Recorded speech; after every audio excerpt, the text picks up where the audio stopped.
और आइए बाकी बढ़ते हुए बात करते हैं संभल हिंसा पर हो रही सियासत की। संभल में धारा 163 लागू है, किसी भी बाहरी के प्रवेश पर रोक लगी हुई है, लेकिन विपक्षी नेता अपनी सियासत चमकाने में लगे हैं।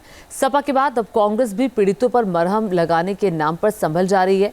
कांग्रेस नेता राहुल गांधी संभल जाने के लिए अड़े हुए हैं। संभल जिला प्रशासन ने पड़ोसी जिलों के जिलाधिकारियों को पत्र लिखकर राहुल गांधी को रोकने की अपील की है।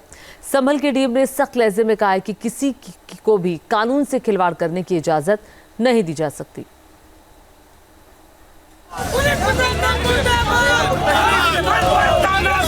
यूपी के संभल में बीते 24 नवंबर को हुई हिंसा को लेकर संसद से सड़क तक हंगामा मचा हुआ है। आपको रोक लिया क्या पुलिस ने? इसी बीच यूपी में संभल हिंसा को लेकर विपक्षी दलों के नेता पीड़ित परिवारों से मुलाकात करने और मौजूदा हालात की जानकारी लेने के लिए संभल जाना चाहते हैं। लेकिन पहले इन तस्वीरों को देखिए। संभल में 10 दिसंबर तक बाहरी लोगों की एंट्री पर प्रशासन ने पाबंदी लगा रखी है।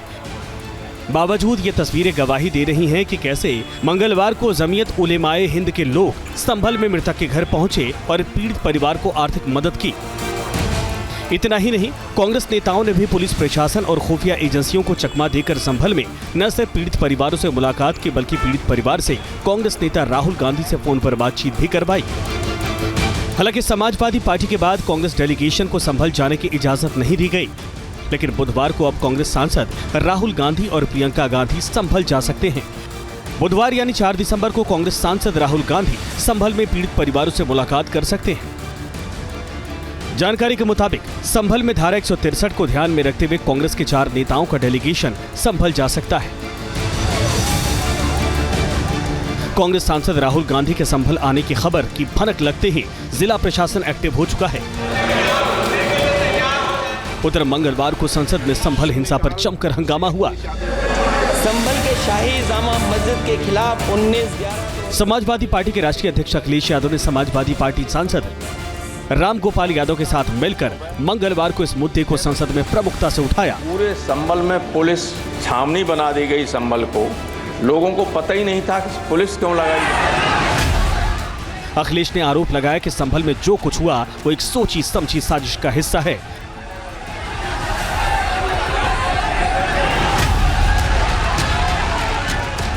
संभल जो इसलिए जाना जाता था कि भाईचारे के साथ वहाँ रहते हैं लोग, वहाँ अभी से नहीं सदियों पुराना भाईचारा हजारों साल से इसी तरह रहते आए हैं। लेकिन अचानक ये जो घटना हुई है, ये सोची समझी रणनीति के तहत वेल प्लान्ड हुआ है और वहाँ के भाईचारे को गोली मारने का काम हुआ है।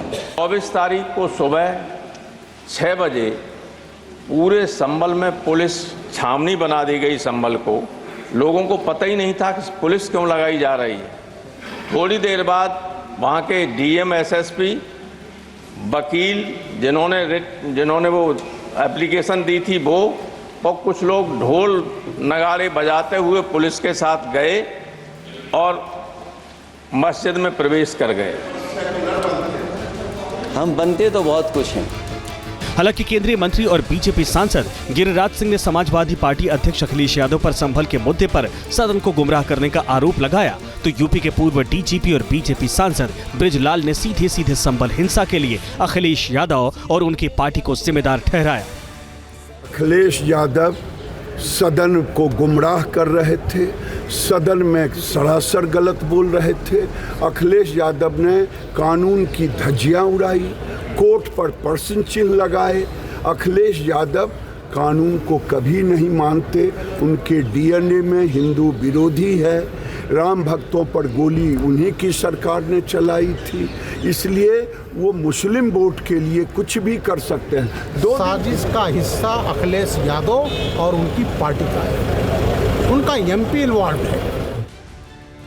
संभल में फिलहाल स्थिति सामान्य है, बाजार भी सामान्य तौर पर खुल रहे हैं, लेकिन प्रशासन की तरफ से आशंका जताई गई है कि अगर कोई भी बाहर से यहां आता है तो संभल में तनाव बढ़ सकता है, और यही वजह है कि प्रशासन फिलहाल संभल आने से राजनीतिक दलों को रोक रहा है। Team news nation. News nation अब व्हाट्सएप पर खबरों के ताजा अपडेट के लिए न्यूज नेशन के इस क्यूआर कोड को स्कैन करें